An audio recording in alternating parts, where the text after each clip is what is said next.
Selamat malam teman-teman. Kami dari kelompok 1 akan menjelaskan konsep dasar PAUD.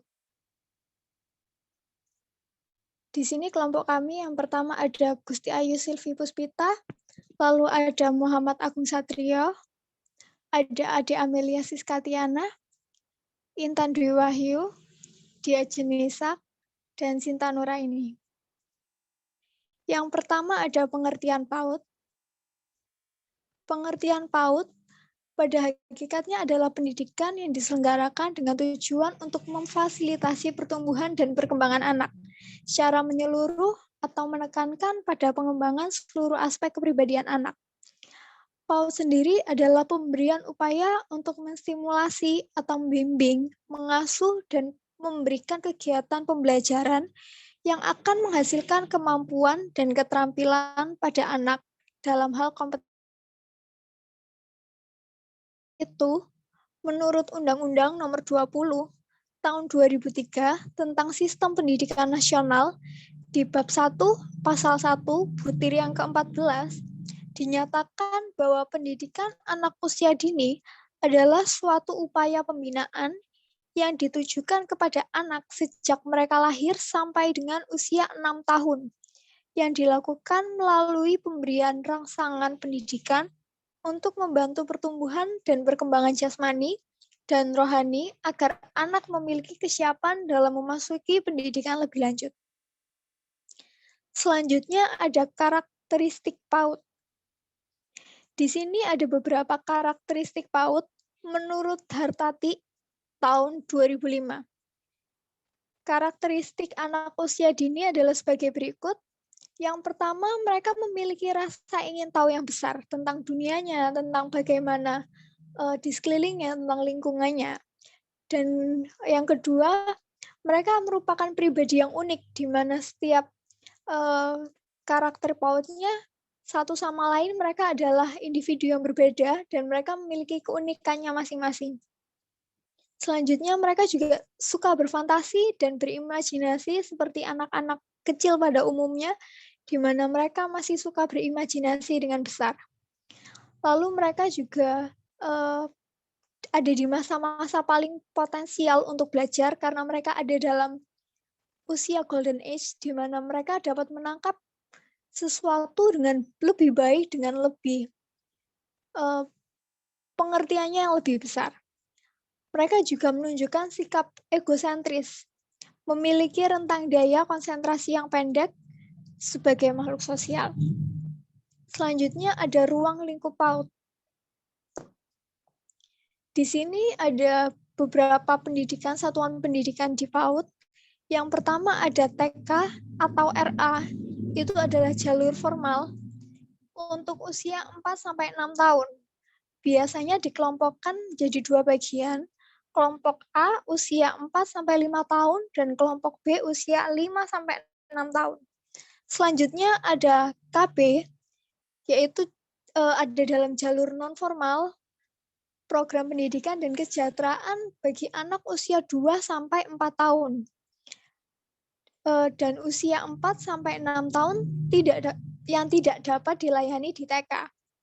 Selanjutnya ada TPA atau Taman Penitipan Anak di jalur non-formal, yaitu untuk usia anak lahir sampai 6 tahun, di mana mereka memiliki orang tua yang dua-duanya bekerja sehingga mereka diharuskan untuk dititipkan. Ini diselenggarakan oleh pemerintah dan masyarakat. Selanjutnya ada Satuan PAUD Sejenis atau SPS dengan jalur non-formal. Ini merupakan pelayanan PAUD yang diintegrasikan dengan program layanan lain. Ini untuk usia 2-4 tahun. Minimal mereka melakukan 1-2 kali per minggu. Selanjutnya akan dilanjutkan oleh teman saya. Selanjutnya ada materi belajar bagi anak PAUD.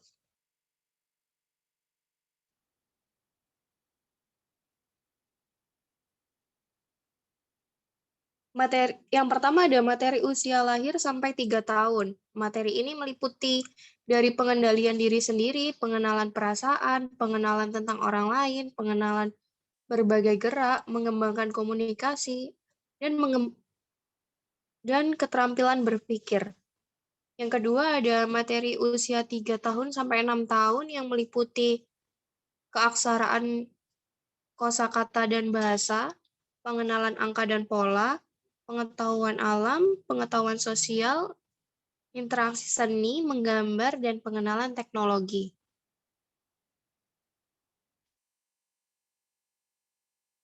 Selanjutnya ada isu-isu dalam PAUD. Yang pertama ada pengakuan lembaga PAUD oleh pemerintah.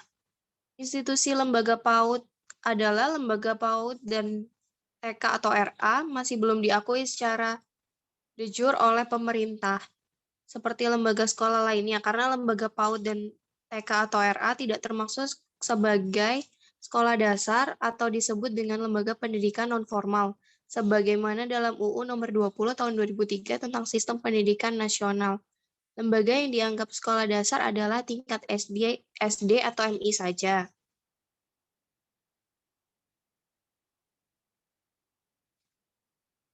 Lalu problematika manajemen atau manajerial. Nah, sumber permasalahan manajemen atau manajerial di lembaga PAUD ini pada jumlah atau kuantitas sumber daya manusianya. Pengelola struktural lembaga PAUD atau TK. Jumlah SDM-nya sangat minim sehingga banyak guru yang merangkap banyak jabatan seperti selain sebagai guru kelas, dia juga sebagai kepala sekolah, wakakurikulum, pegawai administrasi, dan lain sebagainya. Lalu ada problematika kualitas kompetensi guru. Sampai saat ini banyak guru PAUD atau TK di Indonesia masih belum S1 atau hanya lulusan SMA sederajat. Sehingga masalah ini juga akan mempengaruhi terhadap kompetensi guru, terutama kompetensi pedagogik dan profesional guru PAUD dan TK atau RA di Indonesia. Di jenjang perguruan tinggi S1 Prodi PAUD atau TK, calon guru atau mahasiswa akan dididik atau diajari tentang bagaimana guru dapat menguasai semua kompetensi pendidik, terutama kompetensi pedagogik dan profesional baik secara teoritis maupun praktis. Ketika mahasiswa tersebut lulus dari Prodi PAUD, maka mereka akan menjadi guru yang menguasai kompetensi pedagogik sosial, kepribadian, dan profesional. Selanjutnya, ada problematika kurikulum yang akan disampaikan oleh teman saya, Mas Agung.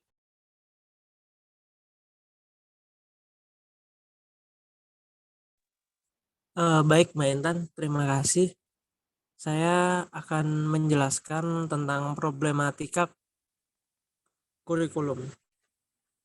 Jadi di antara masalah kurikulum yang terjadi adalah mayoritas lembaga PAUD atau TK atau RA masih belum mampu menerapkan kurikulum 2013 pada kegiatan pembelajarannya. Para guru masih ada yang kebingungan untuk menerapkannya, ada yang kurang kreatif dan ada yang kurang termotivasi untuk menggunakan kurikulum 2013 dengan efektif di sekolah. Lalu untuk slide selanjutnya, kita memasuki di problematika pembelajaran. Pelaksanaan pembelajaran di lembaga PAUD dan TK masih banyak yang cenderung berorientasi pada teacher oriented atau monoton, sehingga anak didiknya cepat bosan atau kurang semangat dalam mengikuti pembelajaran karena gurunya sendiri kurang kreatif dalam mengelola pembelajaran dan menghidupkan suasana pembelajaran yang seharusnya bisa dijadikan hal yang menarik, menyenangkan, dan konseptual. Selain itu, banyak kegiatan pembelajaran yang hanya terfokus pada pengembangan kognitif saja, kurang menyentuh pada aspek nilai agama dan moral, fisik motorik kasar dan halus, sosial emosional, seni, dan kemampuan berkomunikasi serta berbahasa. Untuk slide selanjutnya, problematika pemanfaatan dan penerapan media pembelajaran. Di sini media pembelajaran memiliki peran yang sangat penting untuk meningkatkan motivasi dan hasil belajar siswa. Tetapi banyak lembaga PAUD dan TK yang belum memanfaatkan berbagai macam media pembelajaran untuk digunakan dalam pembelajaran tersebut.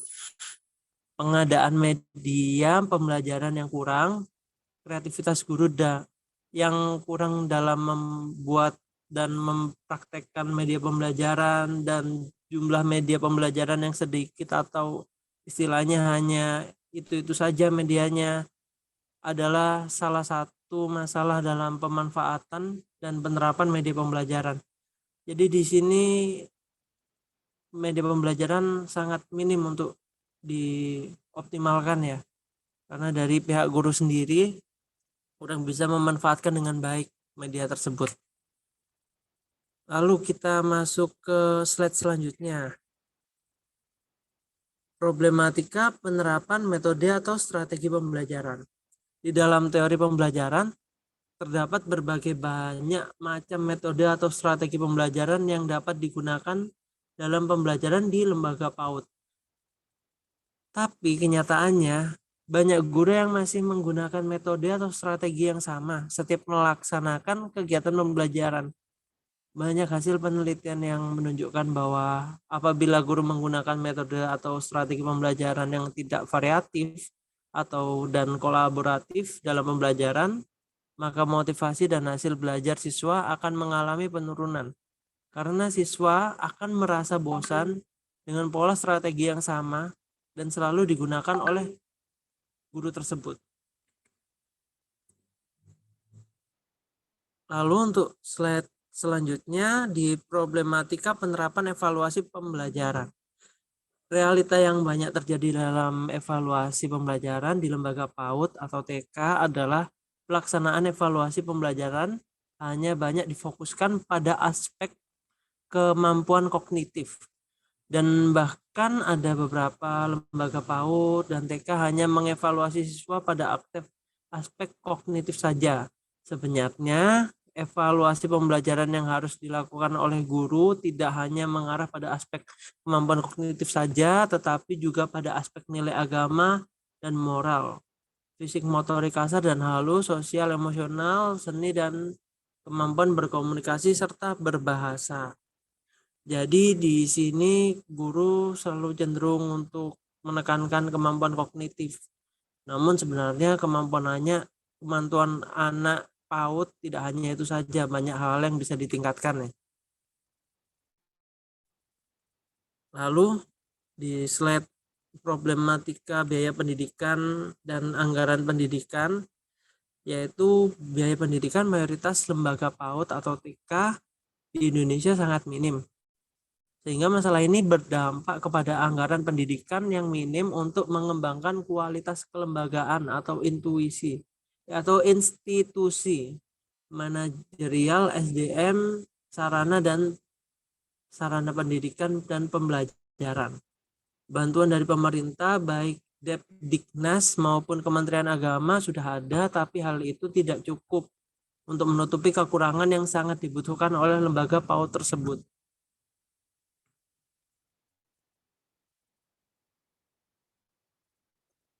Problematika kerjasama antara sekolah, orang tua, dan masyarakat. Tujuan pendidikan lembaga PAUD dan TK akan tercapai apabila sekolah, orang tua, dan masyarakat saling bekerja sama untuk mewujudkan tujuan tersebut. Tetapi kenyataannya, banyak orang tua dan masyarakat yang masih berpendapat bahwa proses pendidikan dan pembelajaran itu hanya ada di lembaga sekolah. Ini adalah pandangan yang kurang benar, karena proses pendidikan tidak hanya di sekolah saja, tetapi proses pendidikan juga harus dilakukan oleh orang tua dan masyarakat. Ketiga elemen tersebut harus bekerja sama agar tujuan pendidikan di lembaga PAUD dan TK dapat dicapai. Jadi di sini ada 3 poin penting ya, yaitu kita tidak bisa mengandalkan dari lembaga sekolah saja, namun orang di sekitar, masyarakat, dan orang tua juga punya peran yang penting untuk itu.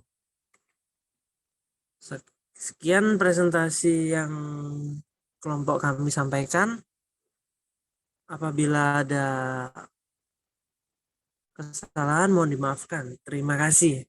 Selamat beraktivitas.